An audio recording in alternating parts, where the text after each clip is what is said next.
എതിരെ ആരും ഒന്നും സംസാരിച്ചിട്ടില്ല. അത് അമ്മയായിക്കൊള്ളട്ടെ, അച്ഛനായിക്കൊള്ളട്ടെ, ഞാനായിക്കൊള്ളട്ടെ, അല്ലെങ്കിൽ ഞങ്ങളുടെ അഡ്വക്കേറ്റ് ആയിക്കൊള്ളട്ടെ, ആരായാലും ഞങ്ങളാരും ലക്ഷ്മിക്കെതിരെ ഒന്നും സംസാരിച്ചിട്ടില്ല. പക്ഷെ ലക്ഷ്മിക്കെതിരെ എന്തോ ക്യാമ്പയിൻ നടക്കുകയാണ് എന്നുള്ളൊരു നറേറ്റീവ് പൊതുബോധം ഉണ്ടാക്കിയെടുത്ത് കേസിന്റെ കാര്യം സംസാരിക്കാതിരിക്കുക എന്നുള്ളൊരു നിർബന്ധ ബുദ്ധി എല്ലാവർക്കും ഉള്ളതായി കാണാം. ബാലഭാസ്കർ എന്ന് പറയുന്ന വ്യക്തിയുടെ ആക്സിഡൻറ്റും അദ്ദേഹത്തിൻ്റെ മരണമൊക്കെ കഴിഞ്ഞിട്ട് കൊല്ലങ്ങൾ കഴിഞ്ഞെങ്കിലും ഇപ്പോഴും സമൂഹത്തിൽ ഇങ്ങനെ അതിന് കൃത്യമായ ഉത്തരം കിട്ടാതെ ഇങ്ങനെ അറിയുക. സാധാരണ ഒരു ആക്സിഡൻറ്റ് കേസ് പോലെ പോകാവുന്ന കേസായിരുന്നു. പക്ഷേ ബാലഭാസ്കറിൻ്റെ കൂടെ ചുറ്റിനും നിന്ന പലരും ഈ സ്വർണ്ണക്കള്ളക്കടത്തുമായിട്ട് ബന്ധപ്പെട്ട് പിടിയിലാകുമ്പോഴാണ് ഇതുമായിട്ട് ബന്ധപ്പെട്ടുള്ള പല ചോദ്യങ്ങൾക്ക് ഉത്തരം തേടേണ്ടി വന്നത്. പല അന്വേഷണ ഏജൻസികൾ, പോലീസ്, ക്രൈംബ്രാഞ്ച്, CBI വരെ എത്തി നിൽക്കുകയാണ്. പക്ഷെ ഹൈക്കോടതിക്കും കൃത്യമായി CBI നടത്തിയ അന്വേഷണത്തിലൊന്നും ബോധ്യമാകാതെ വന്നു എന്നുള്ളതാണ്. ഇതിനിടയിൽ നമ്മുടെ പ്രിയ വേണുഗോപാൽ ബാലഭാസ്കറിൻ്റെ അമ്മയുടെ സഹോദരിയുടെ മകളാണ്. പല കാര്യങ്ങളും തുറന്നു പറഞ്ഞു. ഇന്നലെ തന്നെ കേസുമായിട്ട് ബന്ധപ്പെട്ട പല കാര്യങ്ങളും തുറന്നു പറഞ്ഞിരുന്നു. പ്രകാശ് തമ്പി, വിഷ്ണു, ഇങ്ങനെയൊക്കെയുള്ള പേരുകൾ നമ്മൾ നിരന്തരം കേട്ടുകൊണ്ടിരിക്കുകയാണ്. ഇവരെല്ലാം തന്നെ സ്വർണ്ണക്കള്ളക്കടത്തുമായി കേസിലൊക്കെ ബന്ധപ്പെട്ടിരിക്കുന്നവരാണ്. ഇവരെല്ലാം ബാലഭാസ്കറിൻ്റെ ചുറ്റിനും എപ്പോഴും ഉണ്ടായിരുന്നു എന്നുള്ളത് സത്യമാണ്. അപ്പോൾ ഇതൊക്കെ കൃത്യമായിട്ട് അന്വേഷിക്കേണ്ട അത്യാവശ്യമാണ്. അപ്പം കേസുമായിട്ട് ബന്ധപ്പെട്ട് കോടതിയിലെത്തിയപ്പം കോടതിയും CBIയോട് ചോദിച്ചത് ഇങ്ങനെയൊക്കെയുള്ള കാര്യങ്ങളാണ്. അപ്പം വിഷ്ണുവിന് ഈ സംഭവത്തിലൊക്കെ പങ്ക്, ഈ കാര്യങ്ങളൊക്കെ സംശയിക്കാനുള്ള കാരണം പലതാണ്. വിഷ്ണുവിന് കോടിക്കണക്കിന് രൂപയുടെ വിഷ്ണുവിൻ്റെ പല കമ്പനിയിലും കടലാസ് കമ്പനികൾ പലതും ഉണ്ട് എന്നാണ് പ്രിയ പറയുന്നത്. അതിലൊക്കെ ബാലഭാസ്കറിൻ്റേതായ എമൗണ്ട് ബാലഭാസ്കർ അതിനകത്ത് ഇൻവെസ്റ്റ് ചെയ്തിട്ടുണ്ട്. അപ്പം ബാലഭാസ്കറിന് എത്ര രൂപ ആരെങ്കിലും കൊടുക്കാനുണ്ട്, അതൊക്കെ കിട്ടിയോ? ലക്ഷ്മി, ബാലഭാസ്കറിൻ്റെ ഭാര്യ കഴിഞ്ഞ ദിവസം പറയുന്നു, ആരെങ്കിലും കൊടുക്കാനുണ്ടെങ്കിൽ തന്നെ 10 പൈസ പോലും എനിക്കാരും തന്നിട്ടില്ല എന്ന്. ഭാസ്കർ ഇവർക്കൊക്കെ കാശ് കൊടുത്തിരുന്നു പല ബിസിനസ്സിലും, പക്ഷെ അവരാരും അത് തിരിച്ചു കൊടുത്തിട്ടില്ല എന്നാണ് ലക്ഷ്മി തന്നെ പറയുന്നത്. അപ്പോൾ യഥാർത്ഥത്തിൽ ഞങ്ങളല്ല ലക്ഷ്മിയെ ദ്രോഹിക്കുന്നത്, ഈ ചുറ്റിനുമുള്ളവരാണ്. അത് മനസ്സിലാക്കാൻ ലക്ഷ്മിക്ക് കഴിയുന്നില്ല എന്നുള്ള നിശ്ചിതമായൊരു ചോദ്യം തന്നെയാണ് പ്രിയ വേണുഗോപാൽ ഉന്നയിക്കുന്നത്. നമുക്ക് ഈ വിഷ്ണുവിൻ്റെ ഈ കേസുമായിട്ട് ബന്ധപ്പെട്ട് വിഷ്ണുവിനെ സംശയിക്കാനുള്ള പല കാരണങ്ങൾ പ്രിയ അതിനകത്ത് പറയുന്നുണ്ട്. അതിൽ ചില കാര്യങ്ങൾ നമുക്കൊന്ന് കേൾക്കാം. ലക്ഷ്മി പറഞ്ഞിട്ടുണ്ട്, എനിക്ക് പൈസ തരാൻ അല്ലെങ്കിൽ ബാലുവിന് പൈസ കൊടുക്കാനുള്ള ആരും എനിക്കൊന്നും തിരിച്ചു തന്നിട്ടില്ല. വിഷ്ണു ഒരു 30 ലക്ഷത്തിൻ്റെ കഥ ആദ്യം പറഞ്ഞിരുന്നു. ബാലചേട്ടൻ്റെ അച്ഛനോട് വന്ന് സംസാരിക്കുന്ന സമയത്ത്, ബാലചേട്ടൻ മരിച്ച ആ ഒരു കാലത്ത് വന്ന് സംസാരിക്കുന്ന സമയത്ത് ഒരു 20 ലക്ഷത്തിൻ്റെ കാര്യം പറഞ്ഞിരുന്നു. അത് 30 പിന്നീടുള്ള സ്റ്റേറ്റ്മെൻറ്റിൽ 50 ലക്ഷം എന്നായി. ഇതൊക്കെ ഇൻട്രസ്റ്റ് സഹിതമാണോ അല്ലോ ശരിക്കും 50 ആണോ എന്നുള്ളത് അറിയില്ല. അപ്പോൾ ഏറ്റവും ലേറ്റസ്റ്റ് ആയിട്ടുള്ള സ്റ്റേറ്റ്മെൻറ്റിൽ 80 ലക്ഷം എന്നും കണ്ടു. ഇത് ലക്ഷ്മിക്ക് കൊടുക്കാമെന്ന് ഞാൻ പറഞ്ഞിട്ടുണ്ട്, കൊടുത്തിട്ടില്ല. ലക്ഷ്മി പറയുന്നുണ്ട്, എനിക്കാരും ഒന്നും കൊണ്ട് തന്നിട്ടില്ല, ഇതുവരെയും ഒന്നും തന്നിട്ടില്ല, ഞാൻ ചോദിച്ചിട്ടുമില്ല. ഈ പണം ബാലുചേട്ടൻ്റേതാണെങ്കിൽ, അത് ലക്ഷ്മിക്ക് അർഹതപ്പെട്ടതാണെങ്കിൽ അതെന്തുകൊണ്ട് ലക്ഷ്മിയിലേക്ക് എത്തുന്നില്ല? ചോദ്യമല്ലേ. ലക്ഷ്മിയോട് സ്നേഹമുള്ള നിങ്ങൾ അതല്ലേ ചോദിക്കേണ്ടത്? വിഷ്ണുവിനോടല്ലേ ചോദിക്കേണ്ടത്? പ്രകാശ് തമ്പിയോടല്ലേ ചോദിക്കേണ്ടത്? ലതയോടല്ലേ ചോദിക്കേണ്ടത്? ഞങ്ങളെങ്ങനെ അതിനിടയ്ക്ക് ഒരു ഫാക്ടറാകുന്നത്? ഞങ്ങൾ പറയുന്നത് ഇവരാരും വിശ്വസിക്കാൻ കൊള്ളുന്നവരല്ല എന്നാണ്. ലക്ഷ്മിക്ക് ചുറ്റുമുള്ള ഓരോരുത്തരും വിശ്വസിക്കാവുന്നവരല്ല എന്നുള്ളതാണ് ഞങ്ങൾ പറയുന്നത്. ഞങ്ങൾ പറയുന്നതിനെ സാധൂകരിച്ചുകൊണ്ട് തന്നെയാണ് അവരുടെ പേരിലുള്ള കേസുകൾ സ്വാഭാവികമായി നിങ്ങൾക്ക് മുന്നിൽ വരുന്നത്. എന്നിട്ടും ഇതൊരു വെറും ഹേറ്റ് ക്യാമ്പയിനായി മാറ്റാൻ നിങ്ങൾക്ക് എങ്ങനെ കഴിയും? എനിക്ക് മനസ്സിലാവുന്നില്ല. അപ്പം ഇതിനകത്ത് പ്രിയ പറയുന്ന പല കാര്യങ്ങളുമുണ്ട്. വിഷ്ണുവിന് ഒത്തിരി കാശ് നമ്മുടെ ബാലഭാസ്കർ കൊടുത്തിട്ടുണ്ട്. അതൊക്കെ വിഷ്ണു മരിച്ചു കഴിഞ്ഞാൽ പിന്നെ ഇതെല്ലാം തന്നെ വിഷ്ണു അല്ല, ബാലഭാസ്കർ അച്ഛനോട് സംസാരിച്ചിട്ടുണ്ട്. ഈ കാശൊക്കെ കൊടുത്ത് ഏതൊക്കെ ബിസിനസ്സിൽ മുടക്കിയിട്ടുണ്ടെന്ന് കൃത്യമായിട്ട് ബാലഭാസ്കർ അച്ഛനോട് സംസാരിച്ചിട്ടുണ്ട്. അച്ഛനുമായിട്ട് നല്ല സൗഹൃദവും നല്ല ബന്ധവുമായിരുന്നു ബാലഭാസ്കർ പുലർത്തിയിരുന്നത്. അത് കൃത്യമായിട്ട് ബാലഭാസ്കറിൻ്റെ അച്ഛനറിയാം. പക്ഷേ വിഷ്ണുവും പ്രകാശ് തമ്പിയൊന്നും തന്നെ ഇപ്പം കാശ് കൊടുക്കാനുണ്ടെന്നോ ആര് കൊടുത്തെന്നോ ഒന്നും തന്നെ ഇവർക്കാർക്കും അറിയില്ല. ഇവർ കൊടുക്കാനുള്ളതായിട്ടൊന്നും പറയുന്നില്ല. അതിൻ്റെ അവകാശിയായ ലക്ഷ്മിക്കൊട്ട് കിട്ടിയിട്ടുമില്ല. ഇത് ലക്ഷ്മി തന്നെ പറയുന്നുണ്ട്. ഈ കാര്യങ്ങൾ തന്നെയാണ് പ്രിയ ഇതിനകത്ത് പറയുന്നത്. അതുപോലെ ഫീബയുടെ ടെസ്റ്റുമായിട്ട് ബന്ധപ്പെട്ട് ബാലഭാസ്കറിനോട് ഒരു ചോദ്യം ചോദിച്ചു. ആ ചോദ്യവുമായിട്ട് ബന്ധപ്പെട്ട ചില കാര്യങ്ങൾ പറയുന്നത് 4 ചോദ്യങ്ങളാണ് ചോദിച്ചത്. അതിലെ ഒരു ചോദ്യം കൃത്യമായിട്ട് ഈ വിഷ്ണു പറഞ്ഞത് തെറ്റായിരുന്നു എന്നുള്ളത് ടെസ്റ്റിലൂടെ അറിയാൻ പറ്റി. പക്ഷെ അതിന് തുടർ ചോദ്യങ്ങളൊന്നും ചോദിച്ചില്ല എന്ന് ഹൈക്കോടതി തന്നെ പറയുന്നതായിട്ടാണ് പ്രിയ പറയുന്നത്. നമുക്കതും കൂടെ ഒന്ന് കേൾക്കാം. CBI തന്നെ നൽകിയ വാർത്തയായി നമ്മൾ അറിഞ്ഞിരുന്നു. സോബി ജോർജ് കള്ളം പറഞ്ഞു, നുണപരിശോധനയിൽ ഫെയിലിയറായി. എനിക്ക് കമൻറ്റുകൾ വരുന്നതിലും പലതും അത് ചോദിക്കുന്നുണ്ട്. പക്ഷേ ഇവരുടെ കാര്യമൊന്നും ആരും എങ്ങും പറഞ്ഞു കണ്ടില്ല. സോബി ജോർജിൻ്റെ മേൽ പോളിഗ്രാഫ് ടെസ്റ്റ് നടത്താൻ പോലും കഴിഞ്ഞിരുന്നില്ല എന്നത് റിപ്പോർട്ട് വന്നതിന് ശേഷമാണ് ഞങ്ങൾ അറിയുന്നത്. നേരെ മറിച്ച് വിഷ്ണുവിൻ്റെ കേസിൽ പോളിഗ്രാഫ് ടെസ്റ്റ് നടത്തി ഒരു ചോദ്യം ചോദിച്ചതിൽ വിഷ്ണു പറഞ്ഞത് കള്ളമാണെന്ന് കണ്ടെത്തി. ഇനി ആ ചോദ്യത്തിൻ്റെ കാര്യത്തിലേക്ക് വരാം. വിഷ്ണുവിനോട് ചോദിച്ചത് 4 ചോദ്യങ്ങളാണ്. Are you yes or no ആൻസറാണ് കേട്ടോ കൊടുക്കേണ്ടത്. Are you involve in Balabhaskar in any way? ചോദ്യത്തിൻ്റെ അർത്ഥം എനിക്ക് മനസ്സിലായില്ല. പക്ഷേ ബാലഭാസ്കറിൻ്റെ കേസ് എന്നുള്ളതായിരിക്കാം, അല്ലെങ്കിൽ ബാലഭാസ്കറുമായി ബന്ധപ്പെട്ട് എന്നുള്ളതായിരിക്കാം. നോ എന്ന answer. Did you plan this accident?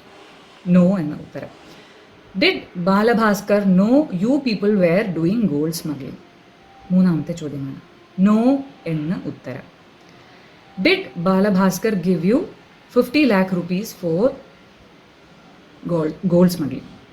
No എന്ന ഉത്തരം. അപ്പോൾ ഇതിൽ എടുത്തു പറയുന്നുണ്ട് ഇയാൾ പറഞ്ഞ ഈ ഡിസെപ്റ്റീവ് ആൻസർ. ഈ 3ാമത്തെ ചോദ്യമുണ്ടല്ലോ, ബാലഭാസ്കറിന് നിങ്ങൾ ഗോൾഡ് സ്മഗ്ലിംഗിൽ ഇൻവോൾവ് ആണ് എന്നുള്ളത് അറിയാമായിരുന്നു എന്നുള്ളതിന് നോ എന്ന് വിഷ്ണു ഉത്തരം പറഞ്ഞു. ആ നോ എന്ന് പറഞ്ഞത് കള്ളമാണെന്ന് ടെസ്റ്റ് പ്രകാരം തെളിഞ്ഞു. ഇത് പോളിഗ്രാഫ് ടെസ്റ്റാണ്. അതിനൊക്കെ ഉള്ളൊരു സാധുത എന്ന് പറയുന്നതിൻ്റെ ലിമിറ്റേഷൻസ് എന്ന് പറയുന്നതും ഒക്കെ പലർക്കും അറിയുന്നതായിരിക്കും, എക്സ്പേർട്സിന് അറിയുന്നതായിരിക്കും. കാരണം കൂടുതൽ അന്വേഷിക്കണമെങ്കിൽ അറിയണമെങ്കിൽ നാർക്കോ അനാലിസിസോ അങ്ങനെയുള്ള കാര്യങ്ങളൊക്കെ വേണമെന്ന് പറയും. പക്ഷെ എന്നിരുന്നാലും വിഷ്ണു ഈ നോ എന്ന് പറഞ്ഞതിനെ ഫർദർ ക്വസ്റ്റ്യൻ ചെയ്യാൻ CBI ശ്രമിച്ചിട്ടില്ല. കാരണം വിഷ്ണു ഈ പറഞ്ഞത് നോ എന്നാണെങ്കിൽ, അതായത് ബാലുചേട്ടന് അറിയാമായിരുന്നു എന്നുള്ളതാണ് ശരിയായ ഉത്തരം. സത്യം എന്ന് പറയുന്നത് ബാലുചേട്ടന് അറിയാമായിരുന്നു എന്നുള്ളതാണ്. അവിടെയും 2 തരത്തിൽ ആ ചോദ്യത്തിന് കണ്ടിന്യൂറ്റി ഉണ്ടാകാം. ബാലഭാസ്കർ അറിഞ്ഞ് നടത്തിയിരുന്നോ ഈ ഗോൾഡ് സ്മഗ്ലിംഗ് എന്നൊരു ചോദ്യമുണ്ട്. 2, ബാലഭാസ്കർ എന്തെങ്കിലും അറിഞ്ഞതിൻ്റെ പേരിലാണോ ബാക്കിയുള്ള കാര്യങ്ങൾ സംഭവിച്ചത്? ഞങ്ങൾ ആദ്യം മുതലേ ചോദിച്ചു കൊണ്ടിരുന്ന 2ാമത്തെ ചോദ്യം. ഈ 2നും സാധ്യതയുണ്ടല്ലോ. എന്തുകൊണ്ട് CBI ഈ 2 കാര്യങ്ങളും ചോദിച്ചില്ല? ഇതിനകത്ത് നിന്ന് പ്രിയ പറയുന്ന പ്രകാരം അത് ഹൈക്കോടതി തന്നെ നേരിട്ട് ചോദിച്ചതാണ്. എന്തുകൊണ്ട് അത് അന്വേഷിച്ചില്ല? ആ ചോദ്യത്തിന് ഉത്തരം തെറ്റായി പറഞ്ഞിട്ടും എന്തുകൊണ്ട് അന്വേഷിച്ചില്ല എന്ന് പറയുന്നു. ശാസ്ത്രീയമായ പരിശോധനയാണല്ലേ. അപ്പം ഇതിനകത്ത് പ്രിയ തന്നെ പറയുന്നുണ്ട്, ഇത് ബാലഭാസ്കർ ഒന്നുകിൽ ബാലഭാസ്കർ ഇതെല്ലാം അറിഞ്ഞ് ചെയ്തതാണോ, ഗോൾഡ് സ്മഗ്ലിങ്ങുമായിട്ട് ബന്ധപ്പെട്ട് ഇവർ നടത്തുന്ന ക്രയവിക്രയങ്ങൾ ബാലഭാസ്കറിന് അറിവുള്ളതാണോ എന്നുള്ള ചോദ്യത്തിന് നോയാന്ന് പറയുന്നത്.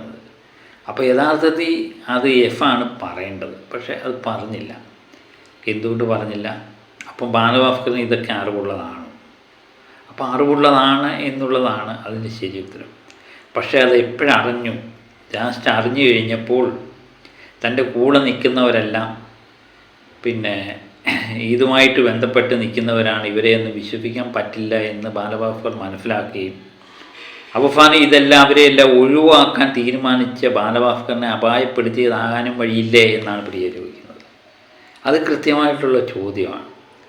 ബാലഭാസ്കർ പലപ്പോഴും ഇതെല്ലാം നിർത്തുകയാണ്, ഇനിയും പരിപാടികളൊന്നും പോകുന്നില്ല. അത് ലൈവിലായിട്ടും വന്ന് പറഞ്ഞിട്ടുണ്ടായിരുന്നു. അതുപോലെ അമ്മാവൻ്റെ വീട്ടിൽ ചെന്നപ്പോഴും പറഞ്ഞു.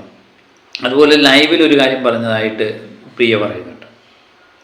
ബാലഭാസ്കർ സ്വന്തമായിട്ട് പറയുന്നു, ഇതുപോലെ ഇൻസ്റ്റിറ്റ്യൂട്ട് പോലെ തുടങ്ങാൻ പോവുകയാണ്, കുട്ടികളെ പഠിപ്പിക്കാനൊക്കെ സംഗീത വിദ്യാലയം പോലെ ഒരു സ്ഥാപനം തുടങ്ങുന്നു, അതിന് നിങ്ങളുടെ അഭിപ്രായങ്ങളൊക്കെ തിരക്കാം. അപ്പോൾ ബാലഭാസ്കറിൻ്റെ മനസ്സിൽ ഇതെല്ലാം നിർത്തി ശാന്തമായൊരു ജീവിതം നയിക്കാൻ ബാലഭാസ്കർ തീരുമാനിച്ചിരുന്നു. അത് ഈ കൂടെ നിൽക്കുന്നവരുടെ അവരുടെ രീതിക്കനുസരിച്ച് പോകത്തില്ല. അവരുദ്ദേശിക്കുന്ന കാര്യങ്ങളൊന്നും പലതും നടക്കാതെ വന്നപ്പോൾ ബാലഭാസ്കറിനെ അപായപ്പെടുത്തിയതാണോ എന്ന് വീട്ടുകാർ സംശയിക്കുന്നു. അത് അവരെ കുറ്റം പറഞ്ഞിട്ട് കാര്യമില്ല. അത് തന്നെയാണ് പ്രിയ പറയുന്നത്. അപ്പം ബാലഭാസ്കർ ഇതെല്ലാം നിർത്തി ഒരു ശാന്തമായ ജീവിതം നയിക്കാൻ പോകുന്നതായിട്ട് പ്രിയ പറയുന്നത് നമുക്കതൊന്ന് കേൾക്കാം. ബാലുചേട്ടൻ ആ സമയത്ത് പങ്കെടുത്ത 2 പരിപാടികളിൽ നിന്ന് അക്കൗണ്ട് ട്രാൻസ്ഫർ ആണെങ്കിൽ മതി, ക്യാഷ് വേണ്ട എന്ന് പറഞ്ഞിരുന്നു. അങ്ങനെ കാശ് വാങ്ങിക്കാതെ തന്നെ അവിടെ നിന്ന് പോയി എന്നുള്ളത് അറിഞ്ഞിരുന്നു. ഇതൊക്കെ ടുവേർഡ്സ് ദ എൻഡുള്ള കാര്യങ്ങളാണ്, 2018 പകുതിക്ക് ശേഷമുള്ള കാര്യങ്ങളാണ്. അതുപോലെ ബാലുചേട്ടൻ വലിയമ്മാവൻ്റെ വീട്ടിൽ നിന്ന് അവസാനം പോകുന്ന സമയത്തും ബാലുചേട്ടൻ അമ്മാവൻ്റെ തന്നെ മറ്റ് ശിഷ്യരവിടെയുണ്ട്. അവരുടെ മുന്നിൽ വെച്ച് പറയുന്ന ഒരു കാര്യം, ബാലുചേട്ടൻ ഇനി പഠിത്തം, വയലിൻ തന്നെ കൂടുതൽ ഉപരിപഠനം, കൂടുതൽ കച്ചേരികൾ, പഠിപ്പിക്കൽ, ഈ കാര്യങ്ങളിലൊക്കെ കോൺസെൻട്രേറ്റ് ചെയ്യാൻ പോവുകയാണ്. ഷോസൊക്കെ നിർത്താൻ പോവുകയാണ്. യാത്രകളും എടുത്തു, സിനിമാ പാട്ടും അങ്ങനെയുള്ള കാര്യങ്ങളൊക്കെ വായിച്ച് മടുത്തു. അതുകൊണ്ട് ഷോസൊക്കെ നിർത്താൻ പോവുകയാണ്. ഇനി ഇൻസ്റ്റിറ്റ്യൂട്ട് തുടങ്ങാൻ, അതാണ് പ്ലാൻ എന്ന് പറഞ്ഞു. അപ്പോൾ വലിയമാൻ അന്ന് പറഞ്ഞാൽ അതിനത് നിർത്തേണ്ട ആവശ്യമൊന്നുമില്ലല്ലോ, അതൊക്കെ ഒരു സൈഡിൽ നടക്കട്ടെ, പഠനവും പഠിപ്പിക്കലും കച്ചേരികളും ഒക്കെ വന്നോളും, ഇല്ല അങ്ങനെ അതിന് വേണ്ടിയെന്നും പറഞ്ഞ് തീരുമാനമൊന്നും എടുക്കണ്ട, ഏതായാലും നമുക്ക് നോക്കാം എന്ന് പറഞ്ഞാണ് യാത്ര അയക്കുന്നത്. അവസാനത്തെ കൂടിക്കാഴ്ച അങ്ങനെയാണ്. അപ്പോൾ ഇവർ ന്യായമായ ചോദ്യങ്ങളാണ് ചോദിക്കുന്നത്. ഇതിനെപ്പറ്റി ഒന്നും അന്വേഷിച്ചിട്ടില്ല. പിന്നെ LIC പോളിസിയുടെ കാര്യം അന്ന് നമ്മൾ പലപ്പോഴും ചർച്ച ചെയ്തൊരു വിഷയമാണ്. ബാലഭാസ്കർ ലാസ്റ്റ് നിമിഷം ഫെബ്രുവരിയിൽ ആണ് ബാലഭാസ്കർ 17-ാം തീയതി കണ്ടുമാണ് ബാലഭാസ്കർ പ്രിയ പറയുന്ന കണക്കിന് ഇതെല്ലാം നിർത്താൻ തീരുമാനിക്കുന്നത്. അതിനുശേഷം 16-ാം തീയതി കണ്ടു, 17-ാം തീയതി കണ്ട ബാലഭാസ്കർ LIC പോളിസി എടുത്തിരുന്നു. അത് 40 ലക്ഷത്തിൻ്റെയൊക്കെയാണെന്നാണ് അറിയാൻ കഴിഞ്ഞത്. അതിന് നോമിനി ലക്ഷ്മി തന്നെയാണ്. പക്ഷേ ആ പോളിസി എടുത്തപ്പം പല കാര്യങ്ങളും അത് LICയുടെ ചില നിയമങ്ങൾ തെറ്റിച്ചാണ് ആ പോളിസി എടുത്തിരിക്കുന്നത് എന്നുള്ളതാണ് ലക്ഷ്മി പറയുന്നത്. അതിൻ്റെ ഒപ്പ് തന്നെ പലതും വ്യത്യാസമാണ്. ബാലഭാസ്കർ അറിഞ്ഞു തന്നെയാണോ ഈ LIC പോളിസി എടുത്തിരിക്കുന്നത് എന്നറിയില്ല. അത് പക്ഷേ നിസാരം ഈ പ്രിയ പറയുമ്പോൾ നമുക്ക് മനസ്സിലാകുന്നത്, നമ്മുടെ സാധാരണ ഒരു ഒപ്പ് തന്നെ തെറ്റിപ്പോയി കഴിഞ്ഞാൽ ഇത്രയും നൂലാമാലകളല്ലേ ബാങ്കിലൊക്കെ പോകുമ്പോൾ നമുക്കറിയാവുന്നതാണ്. പ്രത്യേകിച്ച് മരണപ്പെട്ട് LIC ഒക്കെ സംഭവമാണെങ്കിൽ അവർ പരമാവധി കൊടുക്കാതിരിക്കാനേ ശ്രമിക്കത്തുള്ളൂ.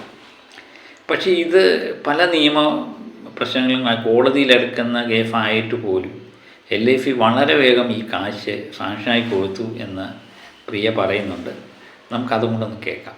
ഫെബ്രുവരി 16-ാം തീയതി ബാലുചേട്ടൻ ഒരു ഫേസ്ബുക്ക് ലൈവ് ചെയ്തിരുന്നു. അതിൽ ഒരു ഇൻസ്റ്റിറ്റ്യൂട്ട് തുടങ്ങാൻ ആഗ്രഹിക്കുകയാണ്, ഒരു സ്കൂൾ തുടങ്ങാൻ, മ്യൂസിക് സ്കൂൾ തുടങ്ങാൻ ആഗ്രഹിക്കുകയാണ്. എല്ലാവരുടെയും അഭിപ്രായങ്ങൾക്ക് വേണ്ടി ഫോൺ നമ്പറും ഒക്കെ കൊടുത്തിട്ടുണ്ട്.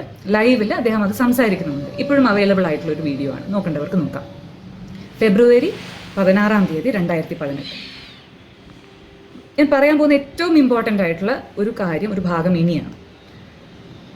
ഫെബ്രുവരി 17-ാം തീയതി 2018 ഫെബ്രുവരി 17-ാം തീയതി ബാലഭാസ്കറിൻ്റെ പേരിൽ പുനലൂർ ബ്രാഞ്ചിൽ LIC ഓഫീസിൽ ഒരു LIC പോളിസി എടുക്കപ്പെട്ടു. 40 ലക്ഷത്തിൻ്റെ പോളിസിയാണ്. ആ പോളിസി എന്ന് പറയുന്നത് 40 ലക്ഷം ആദ്യത്തെ പ്രീമിയമായ 3,28,000 രൂപ, അങ്ങനെ ഒരു സംതിങ് അടയ്ക്കേണ്ടതുണ്ട്. ആ ഒരൊറ്റ പ്രീമിയം അടയ്ക്കുക, അതേ ഉള്ളൂ. ആ പോളിസി എടുത്തിരിക്കുന്നതിനെ പറ്റി ബാലുചേട്ടൻ്റെ അച്ഛന് യാതൊരു വിവരവുമില്ല. ഒന്ന് ഓർക്കണം, എല്ലാ കാര്യങ്ങളും ഇൻവെസ്റ്റ്മെൻറ്റുമായിട്ട് ബന്ധപ്പെട്ട് അല്ലെങ്കിൽ പൈസ ചെലവുമായി ബന്ധപ്പെട്ടുള്ള കാര്യങ്ങളൊക്കെ ബാലുചേട്ടൻ കൃത്യമായി അച്ഛനെ അപ്ഡേറ്റ് ചെയ്തിരുന്ന ഒരാളാണ്. ഈ ഒരു വലിയ പോളിസി എടുക്കുന്നതിൻ്റെ കാര്യം, അതും മകൾ ജനിച്ചതിന് ശേഷം, നമുക്ക് എത്ര ഹാപ്പി ആയിട്ടിരിക്കുന്ന ഒരു സമയമാണെന്ന് ആലോചിച്ച് നോക്കും. ആ സമയത്ത് ഒരു ഇങ്ങനെയൊരു പോളിസി എടുത്തു വെക്കുക, അതും ഫെബ്രുവരി മാസം. ബാലുചേട്ടൻ 16-ാം തീയതി ഇൻസ്റ്റിറ്റ്യൂട്ട് തുടങ്ങുന്നതിൻ്റെ കാര്യം ലൈവ് പോകുന്നു, 17-ാം തീയതി ഇങ്ങനൊരു പോളിസി എടുക്കുന്നു. ഞങ്ങൾ ഈ പോളിസിയെ പറ്റി അറിഞ്ഞതിന് ശേഷം ക്രൈംബ്രാഞ്ചിനോട് പറയുന്നു, ബാലുചേട്ടൻ്റെ പോളിസികളെല്ലാം നോമിനിക്ക് ഓൾറെഡി കൊടുത്തു കഴിഞ്ഞു, ഇങ്ങനൊരു പോളിസി ഇല്ല എന്ന് ക്രൈംബ്രാഞ്ച് ആദ്യം പറയുന്നു.